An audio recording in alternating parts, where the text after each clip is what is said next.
ದೇವಾ ರಾಜಿನದ ಪಡೆದ ನೀರಾದರ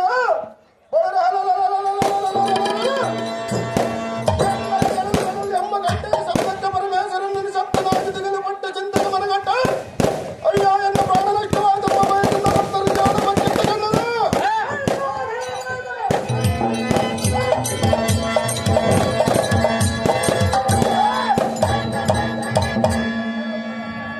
ರಾಮಣ್ಣವ ಎಣ್ಣೆಯ ಕಿಡಿಗಡಿಗೂ ಸಿಡಿಲಿನ ಕೋಪಾತ್ನಿಗೆ ಜಡಜಾಕ್ಷ ಪಡೆಯಿದರೆ ಜಡಜಾಕ್ಷ ಬಂದು ಮೂರು ಸಂಶಯ ಮಾಡ್ಕೊಂಡನು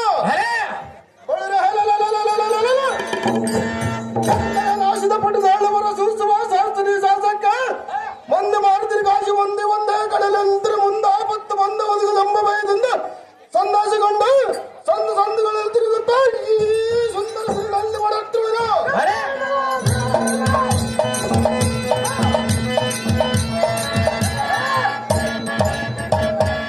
ಎಂತಾದ್ರಿಂದ ಪರಕ್ಕನ ಮುಂದಾನಂದ ಕಾಂಚೆ ನೀರಿದಾಗಲು ನಡೆ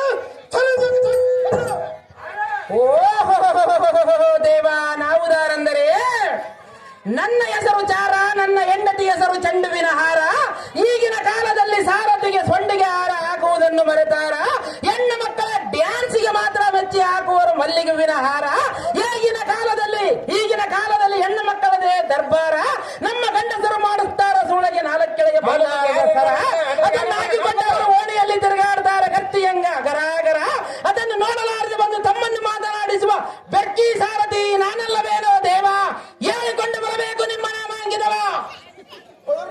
ಸಾರಥಿ ನಾವುದಾರೆಂದರೆ ಯಾರು ದೇವ?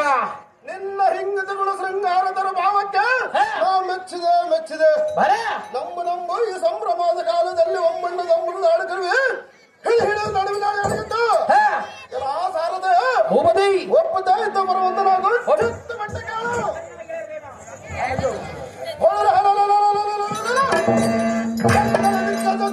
ಗುಗ್ಗ ಮುಗ್ಗಾದ ಒಂದು ದಿಟ್ಟ ಬಡಬಡಗಳು ತಟ್ಟಿದಾದ ಮುಚ್ಚಿಕೊಂಡು ನಟ್ಟದ ಚರಣಗಟ್ಟಡೆಯಿಂದ ಬಂದು ಜಗಚ್ಚಡ್ಡಂ ತಾರಂದು ಕೇಳ್ತ ಹೌದು ದೇವ.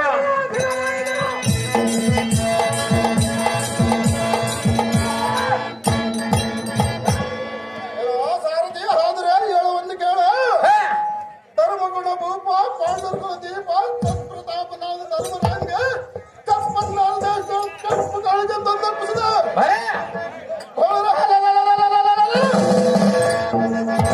ಒಬ್ಬ ಗಂಡರ್ಪುರ ಅನಂತರ ಚಿಕ್ಕಳಂ ದುಪ್ಪನಿಸಿ ಚಪ್ಪರಿಸಿ 70 ಮಣದ ತೂಕದಿಂದ ಈಗದಿಂದ ಹೊಡೆದು ಕಳುಹಿರಲಾರಲ್ಲವೇ? ಹೌದು ದೇವ.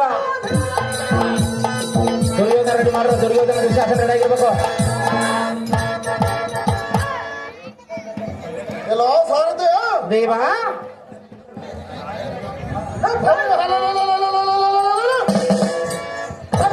ಸತ್ತಿನಿಂದ ಕಾಲದಕ್ಕೆ ಬಂದ ಮಗಡಂಬಾದ ರಕ್ತ ಸರನ್ನು ಒಕ್ಕಲಿಕ್ಕಿದ ಭೀಮ ಸತ್ಗುಣದ ರಣರಂಗದೊಳಗೆ ಸೀಮ ಸೈನ ಮಹಾರಾಜರಿಂದ ಜೈ ಬರುವಂತ ಸಾರಥ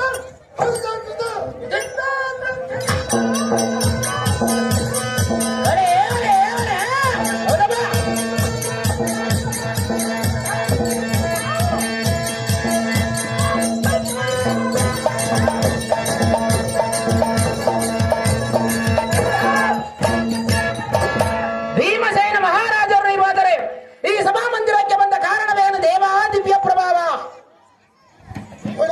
ಸಾರಥ ಈ ಸಭಾ ಮಧ್ಯಕ್ಕೆ ಬಂದ ಕಾರಣವೇನೆಂದರೆ ಏನು ದೇವ?